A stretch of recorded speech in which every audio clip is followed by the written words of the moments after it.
Okay.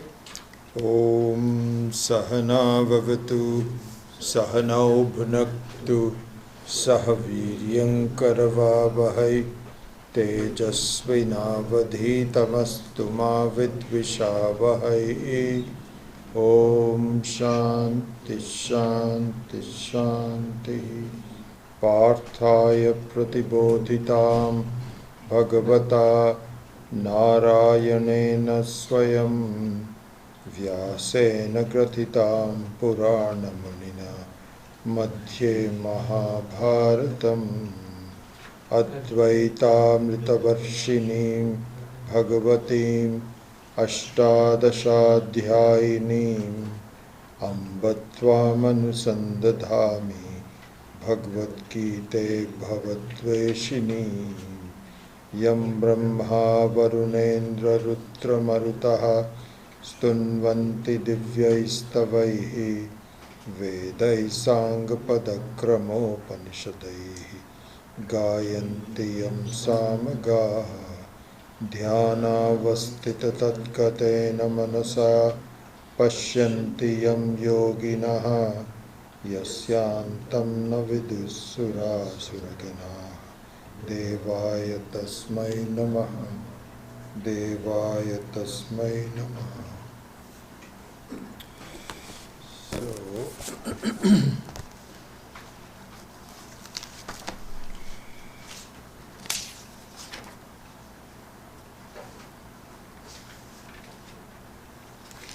So let us chant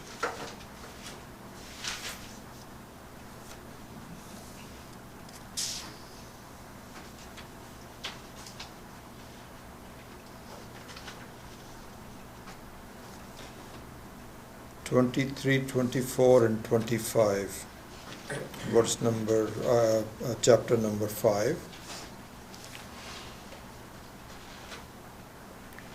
23.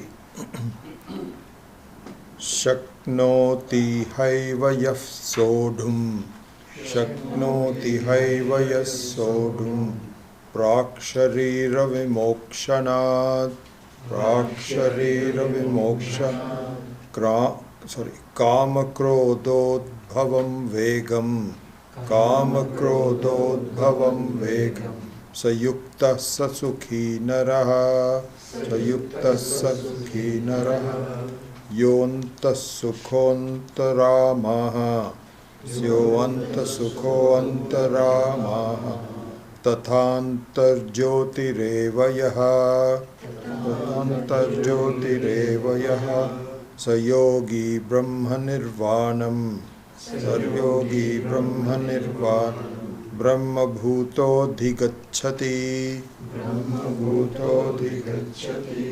Then number 5. Labhante Brahma Nirvanam Brahmante Brahma Nirvanam Rishayakshina Kalmashaha Rishayakshina Kalmashaha Chinnadvaidhayatatmanaha Chinnadvaidhayatatmanaha Sarvabhutahite rataha. Okay, so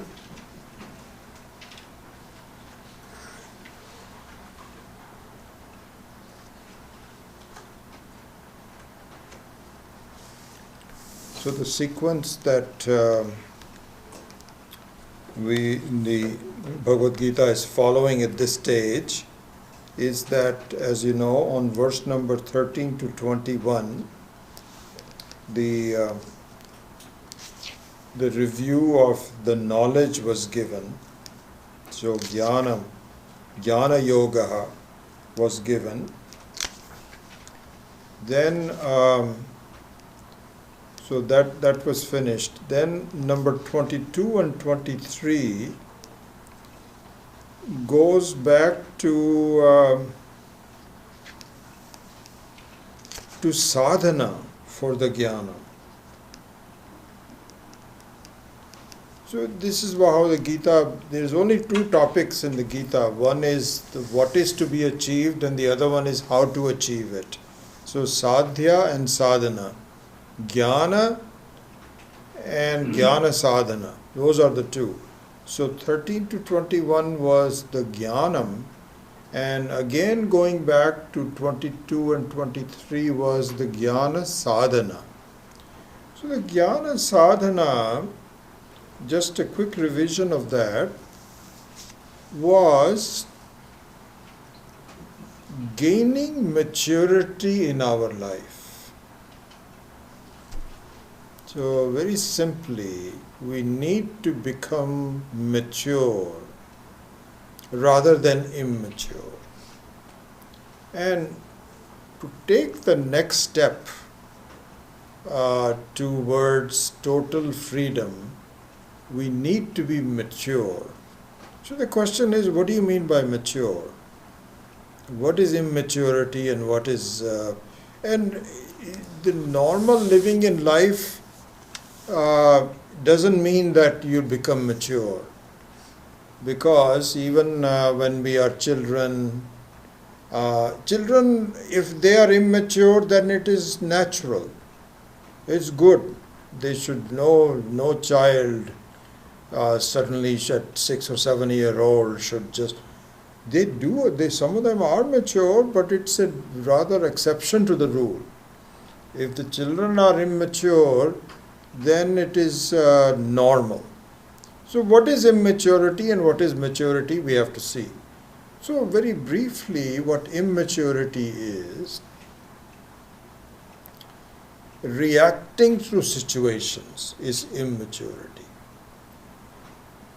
Something good happens and you feel elated. Something bad happens, you feel upset. So this can be called normal immaturity. And the funny part is that we can go through the whole life and never reach maturity. So maturity means a certain insulation from the shocks of life, taking them as, I should not get too upset one way or the other. I should maintain my equilibrium, knowing that the nature of equilibrium is good for me. It is very good for me, and that is actually towards my nature. The example given, I think Swami Maheswaranji gave this beautiful example, that if you have some diseases of the body, which are very normal, and it happens from time to time, then one should not just be completely taken in by the diseases of the body. I should simply say that this will come and go, and in fact my normal health should be maintained. Because Ishvara has given me, so this is in the Ayurvedic system, in fact the what is called the health of the body is called swasthya. Swasthya means the health of the body. And this is a very beautiful thing, because swasthya comes from swasthitaha. If we look at the nature of the body, it knows how to maintain itself. Unless there is some outside invasion of some virus or some bacteria, in which case also it knows how to fight.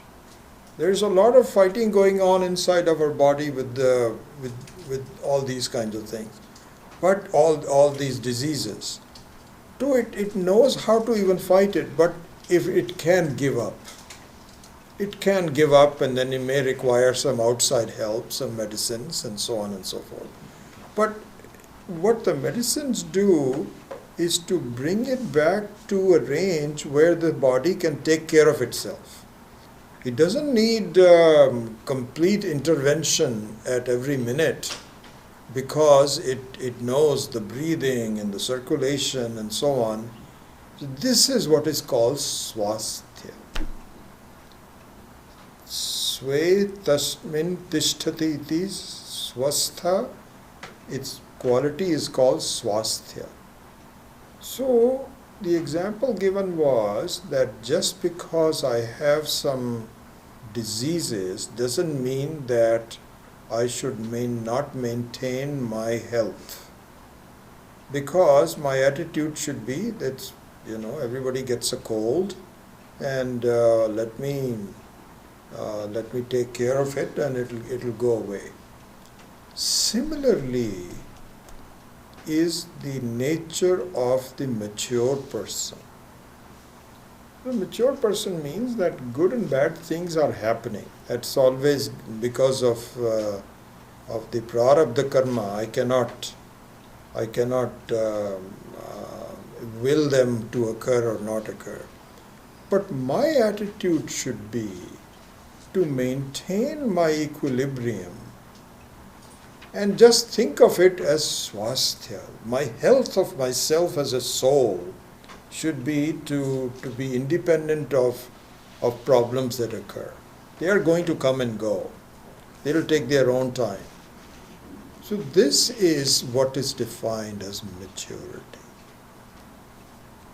And this takes some thinking, some acting, some deliberation, and so on, until it becomes my nature. So here Swami Dayanandji had given us 3 steps to maturity. So the first one is normal, which is immediate reaction. And so somebody says something to you, and then they'll say, no, that's not true. Why do you say that? So this is so you just react to it immediately, and this is called reaction. Then the second stage is deliberation. Deliberation means that something, but before you react to it, you think about it. And you have some emotional reactions inside of you, but you keep suppressed. You say, no, let me be quiet. Let me just maintain my equilibrium. And it requires some effort on your part. This is the second stage. The third one is natural, where you don't really, it becomes your nature not to react. So here the example given is a child who is obsessed with playing something like marbles. So as a boy, I remember playing marbles a lot when I was. This is a natural thing to do. And so whenever some friend would come up and say, okay, shall we play some marbles? And I give up everything else and say, yes, let's do that. So we'll go outside and play.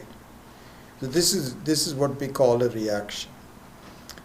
Then the second stage would be where your parents would say, listen, you have not done your homework and you're wasting your time playing marbles. Not wasting, but you're just spending your time playing marbles. You need to do your homework. And you say, okay. So this is deliberate. This is deliberate. Where the desire to play marbles is there, but you suppress it. Then comes a stage where you outgrow it, where playing marbles is not one of your desires, it's just you have outgrown it. And if you have to play marbles, it's not as though you hate it. You still like to do it, but you don't have to do it. So this is the last stage of the maturity, where you are not taking everything personally. Things are happening, but you maintain your equilibrium. This is the sign of maturity. And another thing that was talked about is that the maturity consists of not changing the environment around you, but changing the attitude of yourself towards the environment. This is what we have to really work on. Immaturity consists of finding your environment to your suitability. Everything should be pleasant to me. Anything which is not conducive to me, I want to avoid. So, up to a point, this is okay, but really speaking, this is not a panacea for happiness. What you want is a panacea for happiness. So changing others, expecting others to change, to behave in a certain manner, is immaturity. This is another way to look at maturity. So change yourself rather than changing others. Have a sense of accepting things as they are, questioning, why am I reacting? And the reason I tell you, this is the thing where the study of Vedanta becomes so important, is because the reason we react is that we are, of course, generally unhappy, and we want things to be conducive to us so that we can be happier. Whereas in the study of Vedanta, when you realize that I have another source of being happy, which is just being myself, which will come over time, then you are less vulnerable to shocks from outside. Then you feel, let it be, it's okay. I would still prefer things to be very pleasant, but if they are unpleasant, I have something to resort to without having to react to it. This is another part of the maturity. I would conclude this portion by giving one other example, which is that suppose you are walking around bare feet. You have to be very careful about where you are going. If there are rough surfaces that can injure your feet, you have to avoid it. If there are thorns on the way, definitely avoid it. If it is pleasant, then you can go there. So there, on bare feet, you are very sensitive to where you are going. Contrast that with wearing good shoes. All of a sudden, your whole attitude changes. It doesn't mean that you go into, very bad surfaces. But to a point, it doesn't matter. Whether you are traveling on a thorny surface or a plain surface, your shoe will take care of it. So the maturity is exactly like that. It is to develop a certain attitude which takes some work in the beginning, because you're so used to behaving, to rearrange your experiences to be very pleasant to you. But if requires some work on your part, and the study of Vedanta helps you to develop that insulation, then the whole life changes completely. It is exactly like you don't have to worry about where you are walking. You have shoes and you can just enjoy your walk. So the life also becomes so pleasant. It's not done yet, but it's a very helpful to get it done. So, in fact, the verse number 22 and 23 is the sadhana, a small section of the text, because the whole Gita is basically on this. And if you're able to you're able to gain some maturity, then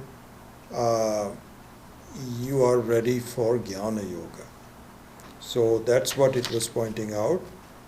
Yehi samsparshaja bhogaha dukkha yonayah evate adyantavantaha kaunteya na teshu ramate buddhaha. And then shaknoti iha evasa sodhum prak sharira vimokshanat kama krodho udbhavam vegam sayukta sukhi naraha. We have already gone through all of that in the last week or so, but I just wanted to summarize the sadhana for knowledge to be gaining maturity. So that is what the definition of maturity is.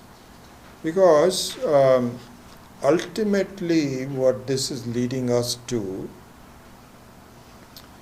is absolute freedom. When you appreciate yourself as the Paramatma, then you are going to be totally free of any contact with any problems whatsoever. Totally free. But the total freedom has to be preceded by relative freedom. And maturity is relative freedom, not total freedom. So this is what is given in the verses 22 and 23. Now we go on to another section of the Gita, which is 24 onwards, which we will do today. And this one points out to Jnana Phalam. What will you gain? Why should you go through this process of maturity, which is difficult? And but if you are able to gain that maturity, one other thing, I was just making a note of that, which is a sign of a mature person. So just give different ways of looking at it. Is the Western saying, which is really beautiful saying, it's like pushed out of shape. So pushed out of shape means that it refers to a spring, where if you stretch the spring to such a degree that after you release it, it cannot go back to the original form, is called pushed out of shape. Pushed out of shape. So the example I gave on Ayurveda on swasthya means that yes, there will be some diseases and some problems and some pinpricks, but the sharira, the body, comes back to the normal stage after it is done. You push the spring and then it goes back to it. So also a mature person maintains an equilibrium of the original shape of the spring and is not bothered to such a degree that you become bitter, you become disappointed, you lose hope, and all those kinds of things. Because a normal swabhava of a person is you're hopeful, you're enthusiastic, and yes, you can stand the pinpricks of life, which is okay. But if you become pushed out of shape, that is because of your immaturity. So that's another commentary on the maturity.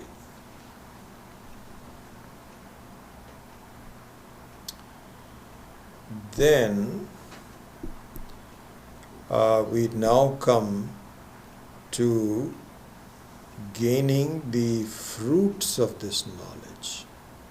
What does it mean? How does it feel? And what happens to you? That is being given in here, number 24 onwards. So let's look at this. So number 24 said, Yaha anta sukha antar aramaha tatha antar jyotihi eva yaha sa yogi brahma nirvanam brahma bhuto adhigacchati. So let's look at the individual translations. Saha yogi. So that yogi, and we will discuss the word yogi in a minute. Yaha anta sukha, whose happiness is within. I'm just giving the word meanings now. We will look at the overall meaning in a minute. Saha yogi yaha anta sukha, whose happiness is within, antara aramaha. Antara aramaha.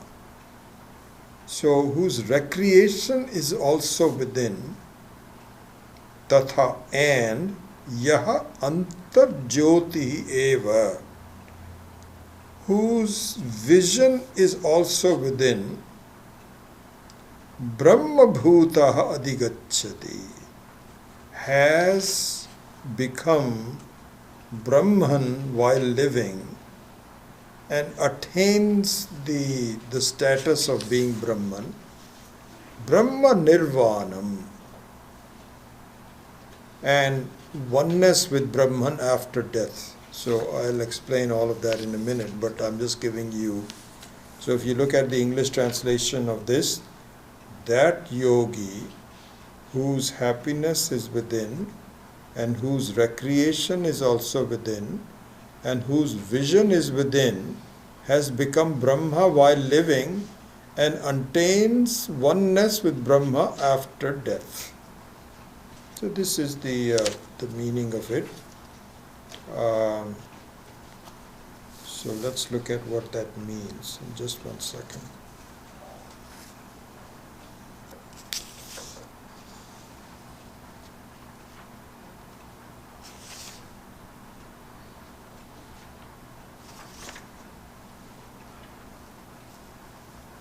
Okay.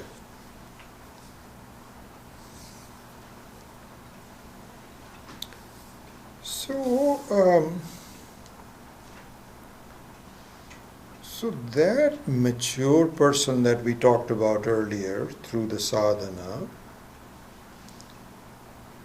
when you are introduced to the fact about yourself as the source of happiness, this is the thing which is so unusual for us to appreciate, that we're not appreciative of the fact that I am myself the source of my joy. This I do not understand. And so, for instance, I find that I am I am lonely. Let's just take one example of that. So you find that I need some company. I need some company. I'm lonely. And so that is a conclusion reached on not understanding the self. Loneliness is not part of the self. In fact, it is completeness. Not needing anyone, just being complete by yourself is the nature of the Atma. But if I don't appreciate it because of knowledge, because of lack of knowledge, then I become lonely. So now if I become lonely, I seek company. I seek company. Or the opposite of that. It's very possible that I don't like company. People bother me. I'd rather just be alone. I'd just be alone and I'm afraid of people and so on and so forth. Neither of those applies to the self, where you cannot tolerate company or you seek company. In both cases, the true nature of the self is not revealed.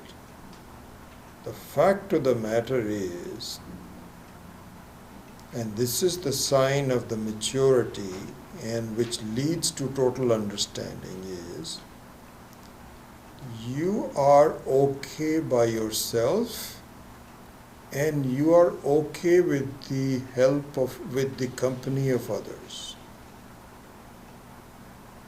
If you try to avoid people, that is also not correct. And if you seek the company of others in order to be happy, that also is not correct. Both of them are the two extremes, and you are actually self-fulfilled. This has to be developed over time. This is what is called anta sukhaha antara aramaha.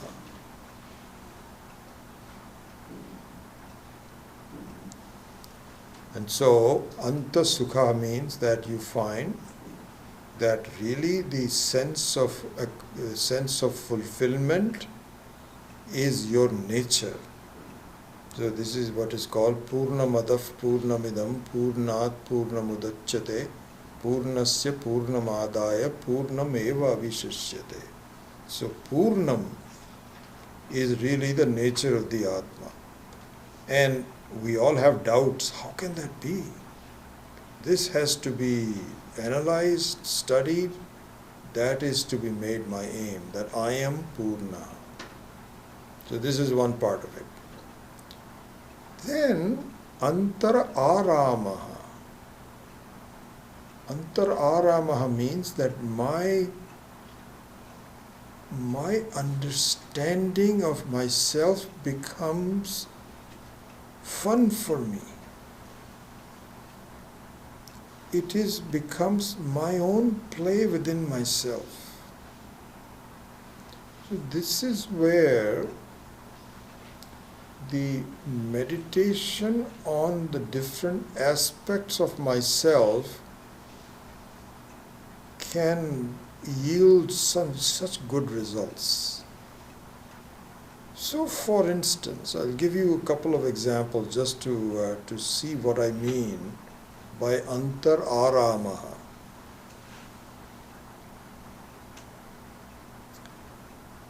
Just to see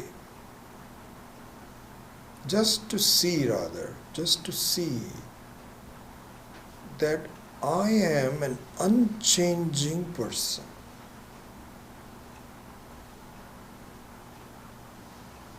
Just to reflect on the unchangingness of myself is something that one can just enjoy, learning, dwelling on it, enjoying the results of it, the unchangingness of it, that really consciousness cannot change even if it wanted to change. Even if consciousness seems to be reflected in various things, by itself it doesn't change. This is one aspect of the arama. Another aspect of that one can, I'm just giving you some examples, we'll go into this in more detail over time, is that I am self-existing. Really? Self-existing? Yes. So what does it mean, self-existing? It means that everything that I experience depends on me. But I don't depend on anything. I am by nature true. This kind of exploration, that's the word I think I would use. That exploration into that idea is another idea of antar arama. Like, so for example, supposing you are playing some kind of a game. There are different aspects of the game that you enjoy. So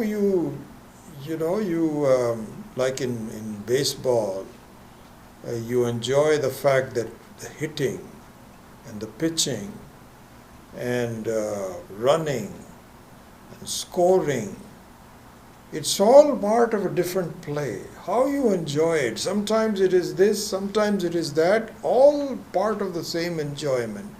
Similarly, an exploration of the various aspects of the Atma, unchangingness of the Atma, self-existence of the Atma, etc., are all what would be called the enjoyment of the inside. So see this is a good word, recreation. Whose recreation is within means that you're not looking for outside company, or you are not looking to avoid outside company. You may want to do that. That's a separate thing, depending upon whether neither should you be collecting people to enjoy with, neither should you run away from prarabdha. So this is the same thing in my life also. I find that there was a period where I would just stay with myself and not spend time, and it still is. But if the family is such that you need to spend some time with them, if you have to go to birthday parties and so on, that should not bother me, because I am constrained to be part of the prarabdha, and I should just enjoy that. That maturity comes over time. And so all of that is bahirarama, outside recreation.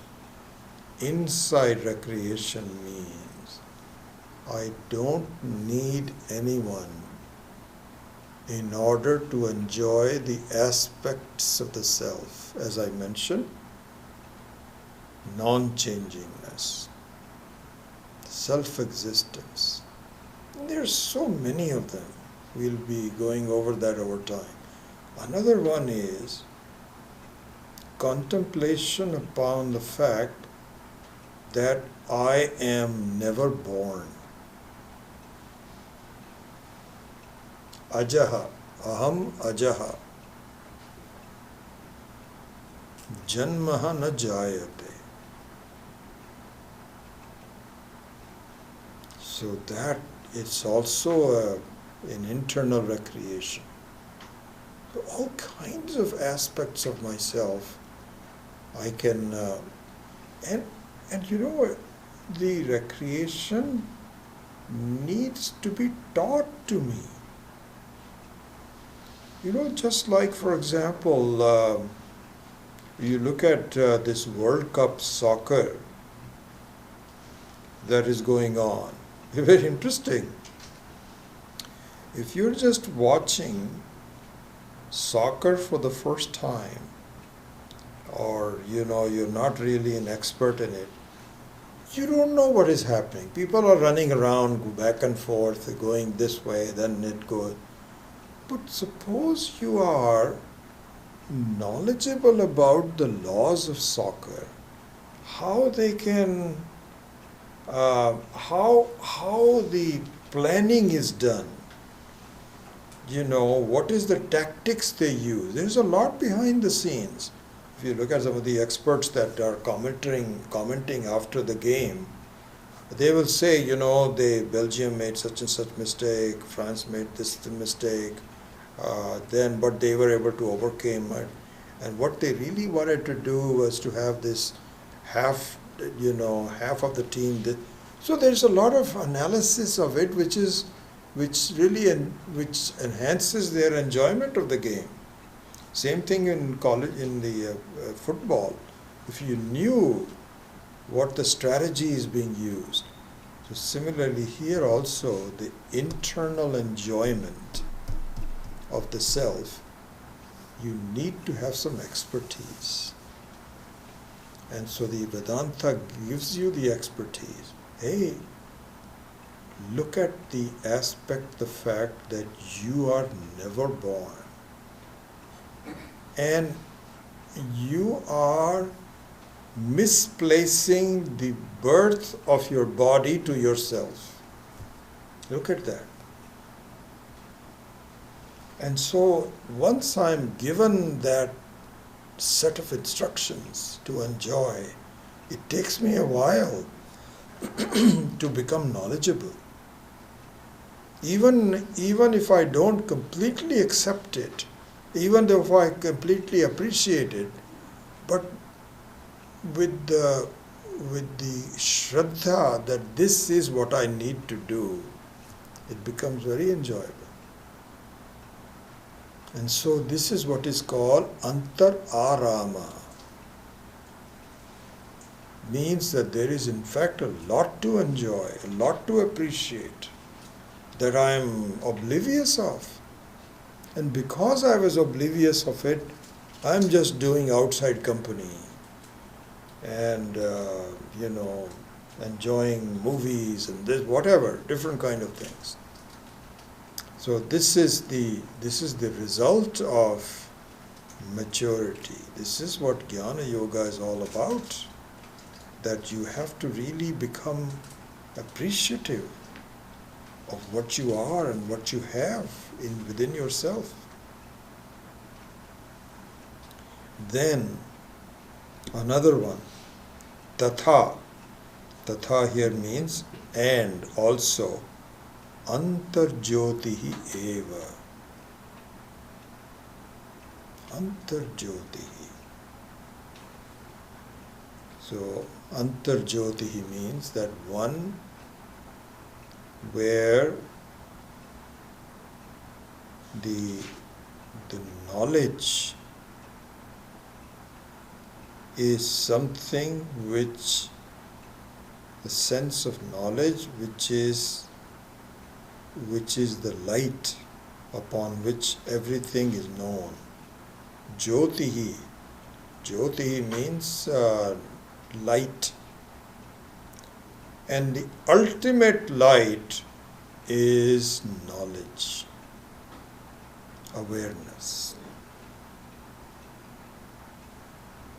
And you can just see this. You can see that you are aware of everything. I know. I'm hearing the words, I know. I can listen to the sounds. Yes, I know. So your nature is I know, knowledge. Even the things that your mind is not capable of grasping, like a new language, I know. That I am ignorant of certain languages or ignorant of certain facts, I know. I know. This is the Antarjyoti. You don't need any outside thing to tell you, I know. What a beautiful thing to see. What a beautiful thing to appreciate.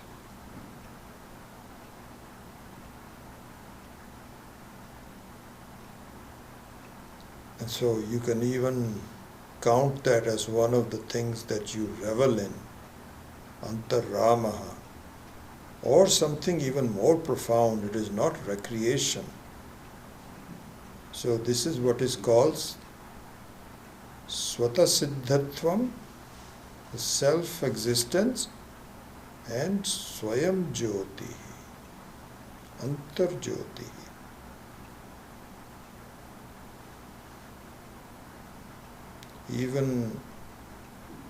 Even sun cannot light. Look at the nature of the Antarjyoti. Then sun can light up everything else except the Atma. In fact, Atma is the one that is lighting up the sun. Antarjyoti. And so, a mature person who has gone through the previous sadhanas and so on, this is the jnana phalam that you start to enjoy, start to appreciate, start to have recreation in the various facts about the self. That is what is being pointed out. Saha yogi. So yaha saha, the one who has antar musukhaha, antar aramaha, antar jyotihi, etc. Saha is the yogi. So yogi here means, so these words are used interchangeably, means jnani. Jnani, one who knows, who's not just who does yoga, but the one who knows. And so that person is the one that is talked about here. And Brahma Nirvanam. Brahma Nirvanam. So there are two words used here, Brahma Bhutaha and Brahma Nirvanam. So there Swami Paramarthananda, I think, gave a very good commentary on this. Brahma Bhutaha Adhigacchati, Brahma Nirvanam Adhigacchati. Adhigacchati means attains, becomes. And so there are two stages of it. One is Brahma Bhutaha while living with the body. And the other one is Brahma Nirvanam after the fall of the body. So one is what is called Jivan Mukta, and the other one is called Videha Mukta in the definition of them. And for all intents and purposes, the two are exactly the same. So the first stage is you become Brahma Bhutaha. Brahma Bhutaha means you attain identity with the self which is in the form of consciousness alone, means you find that you are a conscious entity, even though you are associated with a body-mind complex. You are an independent person. But due to prarabdha karma, you still have some sukha dukkha that is going to continue on until the fall of the body. So sukha dukkha of the body is not a big thing if you appreciate the nature of the self. If the nature of the self is appreciated, then the bodily problems means some mental problems also, both of them, are really trivialized. Very much like, for example, suppose you have some, some kind of a skin problem, and you have some symptoms of pain and so on and so forth. Now you suspect that this might be something very serious. It could be sort of like a cancer which can end your life. It's very possible. So you have now two kinds of worries. One is the pain of the skin abrasions, some kind of a eczema or something. The other one is the worry that this may be a very huge problem. So there are two kinds of things afflicting you. You go to a doctor and you are told that this is nothing. There is no cancer or anything like that. This is just some local disease that will come up. You put some ointment, it will be okay in a week or so. So now your pain of the body is still there, but guess what? That bigger worry that this is cancer is now taken away. So Brahma Bhuta is like that, where you know that you are a complete person, independent of all problems. Swatasiddha, Swayam Jyoti, unchanging, all of those you know. Then the pain of having a body and so on and so forth is really tolerable. Not a big deal. That's why you find that most of the Brahmagyanis have had some physical problems. Swami Dayananji, as you know, he passed away with a lot of pain in the body. Ramana Maharshi had cancer of the body, and so also for a lot of the other people. Even Ramakrishna, I am told, was also, had. But in all their cases, they were saying, this is not a big thing. I can see it just disappearing. I am not disappearing. I am what I am. And so this is a completely different thing altogether. This is where I find that the statements of Christ, he revealed that he was really a realized person, because when he was hanged, from what I understand, by putting the nails on his hand and so on and so forth, he was saying, who are you trying to kill? You cannot kill me. You're just killing my body. It doesn't matter to me. Because it just shows that he was he was a Brahmagyani. Very revealing. It is exactly the same thing. Because self is not something that you can kill. You cannot capture it. It's something much more subtle than that. So therefore, this is what is called Brahma Bhuta. You are already independent from the body. You have a sense of identity where it's a complete identity.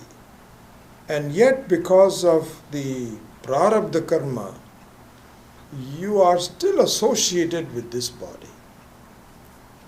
Then, when the body falls, even the pinpricks of the bodily problems are disappeared. So this is what is called Brahma Nirvanam. Nirvana means complete freedom. Even the bodily problems are not there. So this is the result of the knowledge. So the result of maturity, that you are now privy to a world within yourself which is not available to a person that has not yet put the mind to appreciating this. Because of immaturity, you're so outwardly bound that you do not have a chance to really look at yourself as a person. But if you do,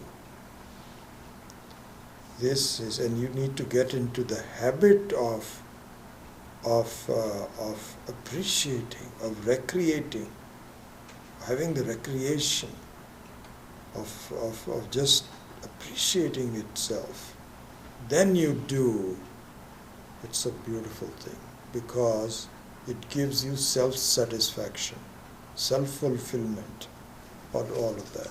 So that is what is being given in number 24. And this fact is continued on number 25. And let's look at that. So with these two we will end today. So he says, Labhante Brahma Nirvanam Rishayaha Kshina Kalmashaha Chinna Dvaidhaha Yat Atmanaha Sarva Bhuta Hite Rataha. So let's look at the word meaning of that first. So Rishayaha, so here means sages, but there is another meaning for that which I'll come to that in a minute. One who know themselves very well is Rishayaha. Kshina Kalmashaha, one who are free from impurities of the mind. Again, we will discuss it more. Yatatmanaha, who are self-restrained. Rataha sarvabhuta hitehe, who are interested in the welfare of all beings. Chinna dvaidhaha, whose doubts are dispelled. Labhante Brahma Nirvanam, same thing, oneness with the Brahman.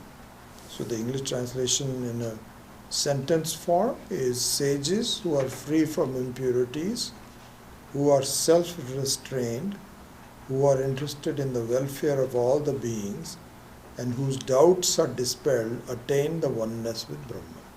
This is what's so important. So let's look at the meaning of this. So,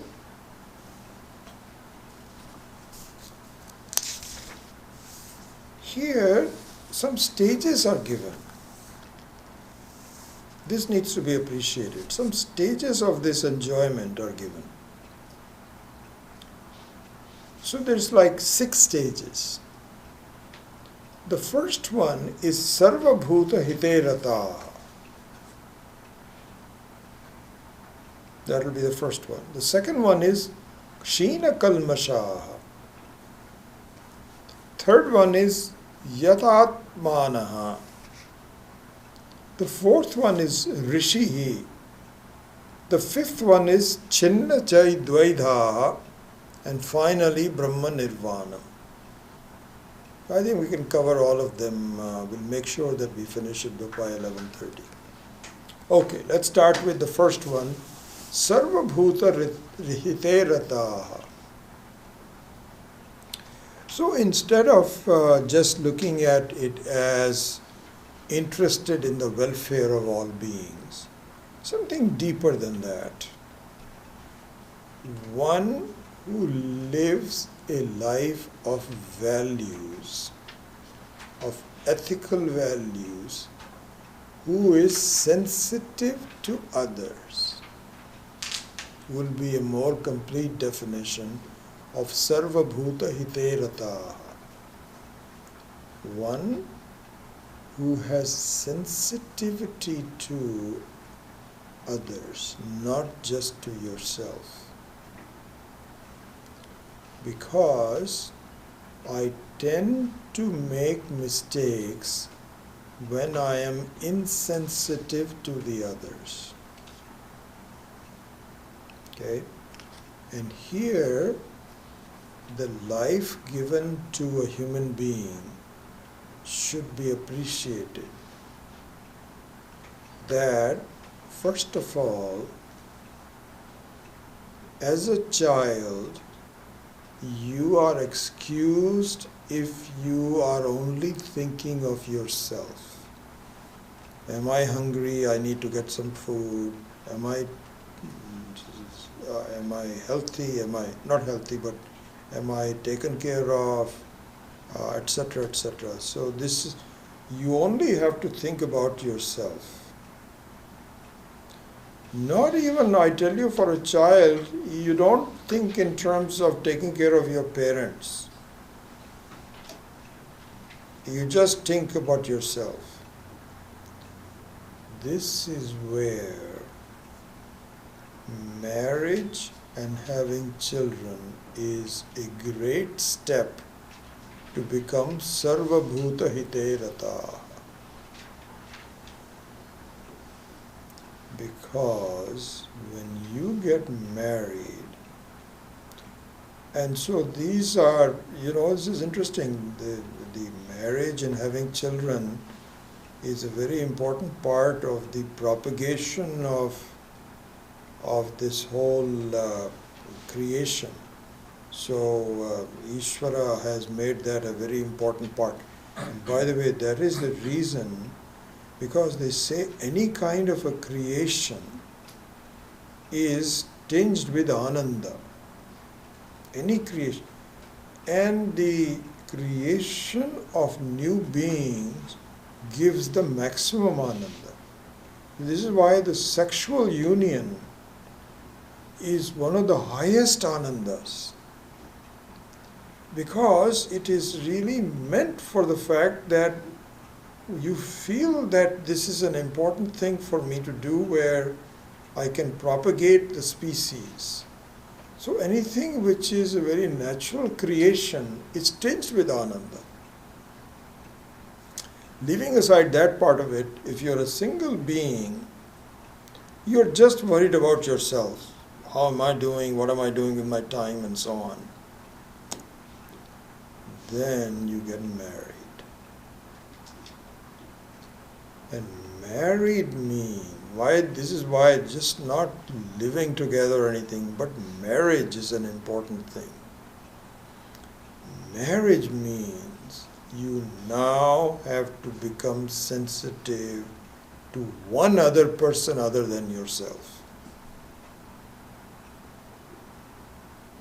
This is an important progress. And you are forced to do that. At some point you don't even like it. You want to do something and your spouse wants to do something else. And then you have to compromise. This is a great step. Then, if this is one step, a major step is to have children. Major step. Now you are forced to think about your children. That is Sarva Bhute Hite. This is a practice for enlarging your consciousness on other people.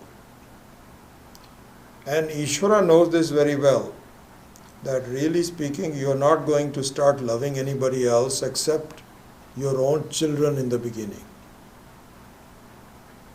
Here in the Aim for Seva, Swami Dayanandji had given this very beautiful advice. He says, look at this. Even the animals know how to take care of their children. It's a beautiful thing to see. You find that animals, when their own families are there, they're always looking after. Are you okay? Come with me. We have a lot of deer in our facility, and I watch the parent deer. They are always very sensitive to where are the kids? Are they following us? And so same thing with cows and the calves. So this is a very natural thing to have an extension of there. What's so different about human beings is that we should learn not only to care about our own children, but for other children as well. That is the humanness. Otherwise, it's very natural for you to say, if you don't even take care of your own self, your own children, then you're not human. But if you take care of your own children but no one else, that also means you have not really become totally human. But to take care of other kids as well as your own is totally human. So this is what is called the first stage of the maturity, where you are sensitive to others in the society. You get used to helping others. It becomes very natural for you. It becomes swabhava. So this is the first stage of Labhante Brahma Nirvanam. So the first one is Sarva Bhuta Hite Ratha. Then the second one is Kshina Kalmashaha. So Kalmashaha means impurities. And impurities here mean the mental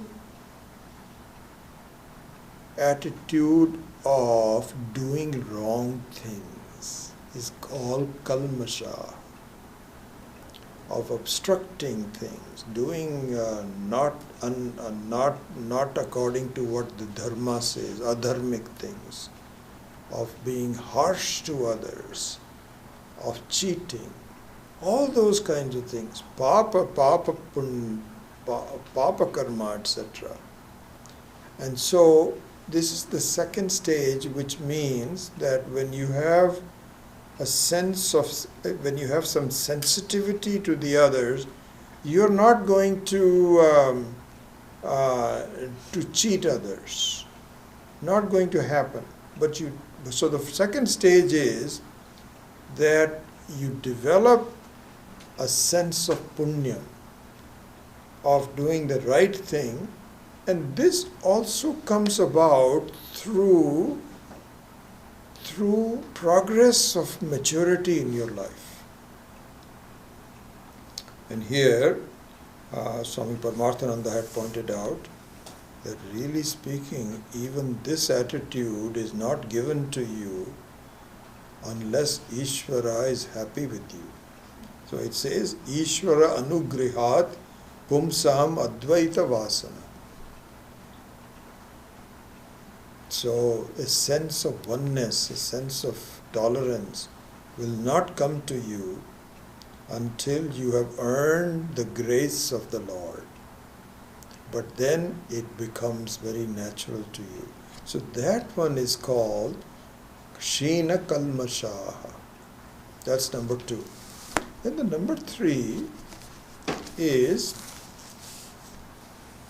Yatatmana. Yatatmanaha. Yatatmanaha means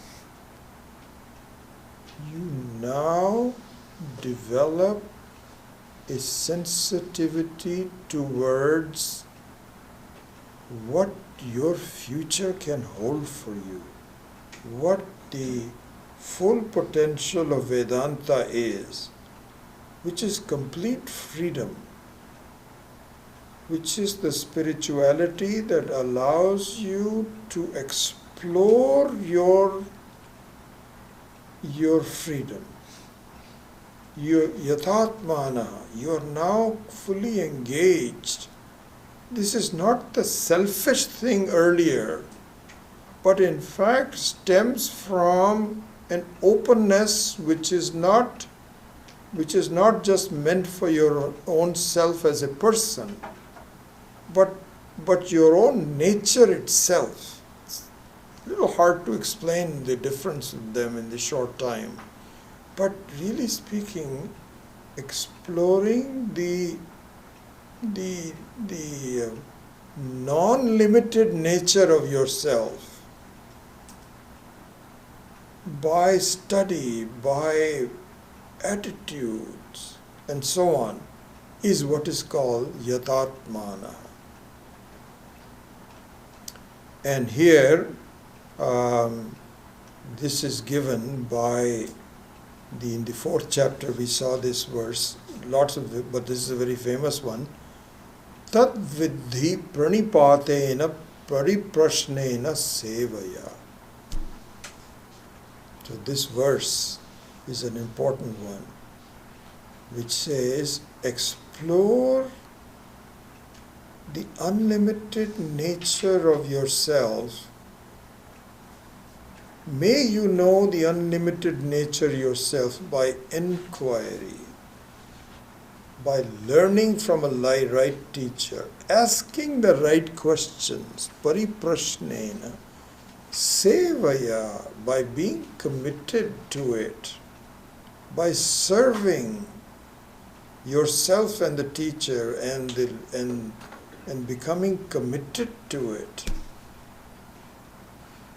is the meaning of yatatmana. So this is the 3rd stage, which stems from all the other ones: maturity, sarvabhuta hiterathaha, kshina kalmashaha, and so on. If you do that, you can be qualified to be called, number 4, rishi. So rishi means who atma tattvam janati iti rishati. Rish means to know, means that you now have a very clear glimpse on the things we talked about earlier, which is Swata Siddhatvam, Swayam Jyotitvam, and all of those, Antaratma, Antararama. Once you have that clarity, then you don't need anything else. That's all that you need. No one has to tell you anything about it. You know yourself. This is what is called a rishi. So normally we say rishi means these sages and so on. That's true. But anyone who knows clearly becomes a rishi. That becomes Jivan Mukta. That's number 4. Then Chinna Dvaidha. The next one. Chinna Dvaidha means you are not separate from what you see. What you see does not create what you experience. What you see means what you experience does not create a duality in yourself. There is no otherness. Why not? Because there is some otherness in the whole creation. Because the otherness is mithya. You are the reality and the other ones are mithya. Like if you see yourself in the mirror and there is 10 of you in 10 different mirrors. Yes, there are 10 of you, but there are not 10 of you. You alone are the reality. Your reflections are not the same level of reality. There's only one. They look like they're 10, but there's only one. Similarly, one who has become a rishi ceases to look upon anyone else as another one. You enjoy the reflection, even though they appear to be different, like even though there are 10 of you in the mirror, you're thinking that I alone am the real one is now very clear to you. So this is what is called Chinna Dvaidha. And finally, Brahma Nirvanam, the number 6.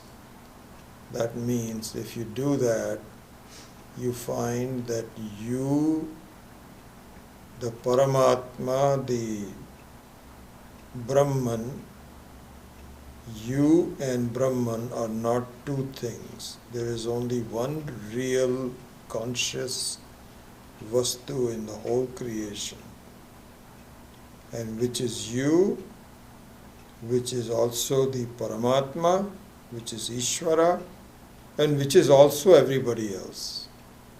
Because what really is the underscoring of the commonness amongst all of them is I, which is I know, which is the Swayam Jyoti. That becomes very clear to you without any doubts whatsoever. So that becomes that. So here's Swami Paramarthananda says, dropping the notion that I am away from Brahman. That's a notion, it's not a fact. So that becomes very clear. So this becomes the jnana phalam. Jnana phalam. So we will continue with this, and this is how the sequencing of this section of the Bhagavad Gita goes. So we will stop at that point. Om asato ma satkamaya tamaso ma jyotirgamaya mrityor ma amritam gamaya. Om purnamadav purnamidam purnat purnamudachyate purnasya purnamadaya purnameva vashishyate. Om Shanti Shanti Shanti. Hari Om Shri Yo Namaha. Hari Om.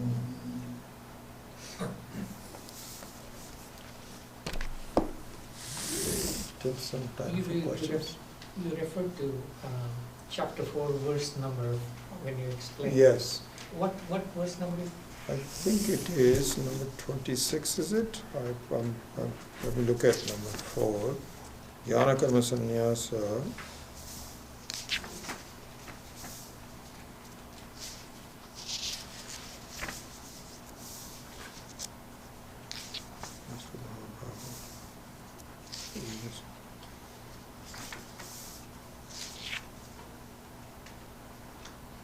Oh, this is number 5.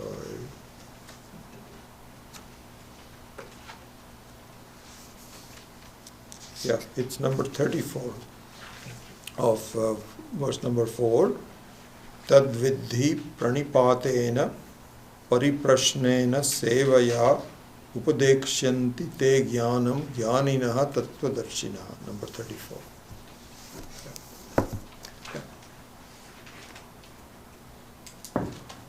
over a period, the sense of loneliness, emotionally, spiritually diminishes. The mind becomes clearer. But as long as I am in the physical body, wanting companionship to just do household chores, how does one minimize that? So wanting companionship just to do household chores. So let me understand that. You're saying that you need someone to shoulder your burden of running the household. Is that what you mean? Yes.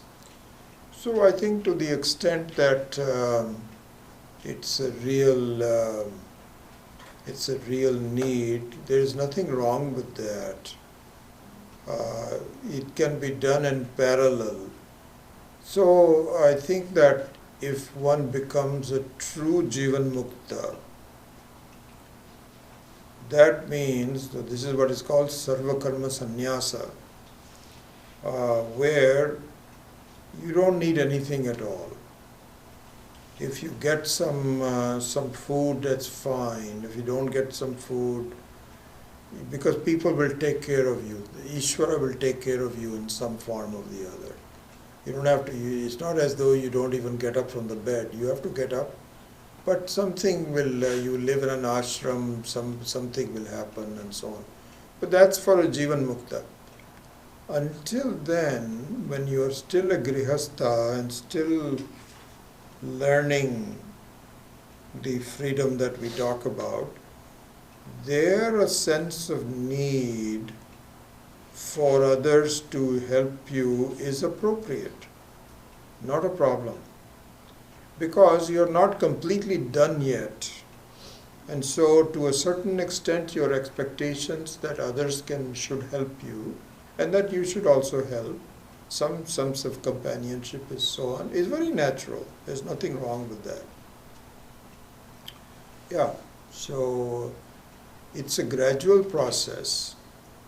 I think the main thing is that we should examine all the things that I find are very necessary for me. Companionship, money, pleasure. So one should always, it's interesting, you can even sit down and make a list of things that you're dependent on. And some of it are necessary, some of them are unnecessary. So you first work on things that are unnecessary and only leave the ones that are necessary. Then you're making the right progress.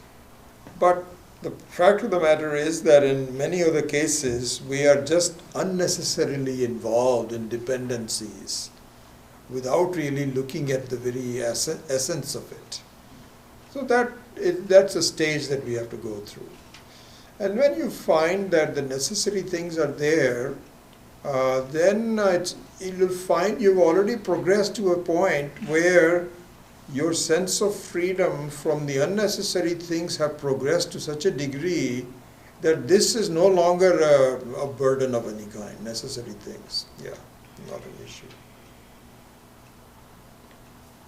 Yeah. What's the difference between a yogi and a sage?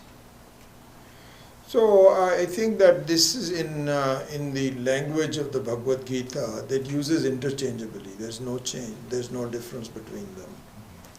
So in other forms of knowledge, there could be a difference between a yogi who wants to be quiet. So this is the Patanjali yoga with yama, niyama, then all those 8 Ashtanga yoga. So that is what is considered to be a yogi. Yogi means the one who is very adept at ending with nirvikalpa samadhi. That is what is called a yogi. But in the language of the Bhagavad Gita, a jnani and a yogi are interchangeable. It meant the same thing. not much difference between them. Yeah. Does one go through all these 6 stages during Grahastha life to attain jnana? Well, I think that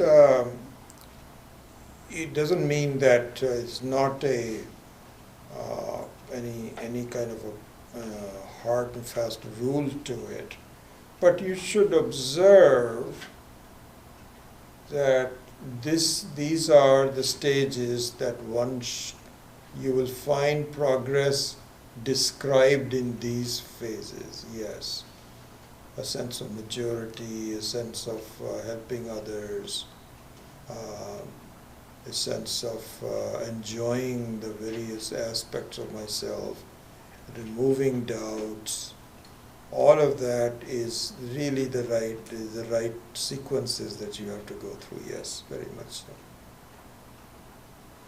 And in some ways, it's very interesting. These are checkpoints for self-evaluation. Because the Atma Vichara means that one should just close your eyes sometime and say, who am I? What am I dependent on? What will make me happy? All of these things have to be really thought through and evaluated. And you find that if and then also relative evaluation. Where was I some time ago? Where am I now? And so all these are good checkpoints for you to see. And then also to see that, as Swami Dayanand used to say that really, that relative freedom is a prerequisite to total freedom. You cannot go from being unpleasant, hateful person to suddenly becoming a Brahmagyani. It's not possible. So you have to first go through the stages of really just being comfortable with yourself and so on, and being a good person, an ethical person. Then you can appreciate the totality of yourself. Without that, so they say, what is it? I often say that. He says, you know what? People say, you know what? I love humanity, but I hate people. So you cannot say that, that's incongruous, that I love some kind of a humanity, but I hate people. You have to, ultimately, so for example, one has to even forgive and Mr. Trump, because he's a great example of someone who one does not agree with. But this one is Ishvara's creation, is an interesting person, and he'll play his role and disappear. And so one, you have to soften up your own. And I don't mean that vote for him next time. I shouldn't do that much. But really my own attitude also towards him is kind of like a humor. Interesting person. I've never seen anybody like that. So Ishvara is a funny creator. To make people like this. Not only make people like that, but to get him elected as the person. That is the one which is the most important thing. But you let go with it. Whatever happens, happens. So I think that in terms of the stages of life, a self-evaluation of all this will be very also useful. Okay, thank you so much. See you next week. Om.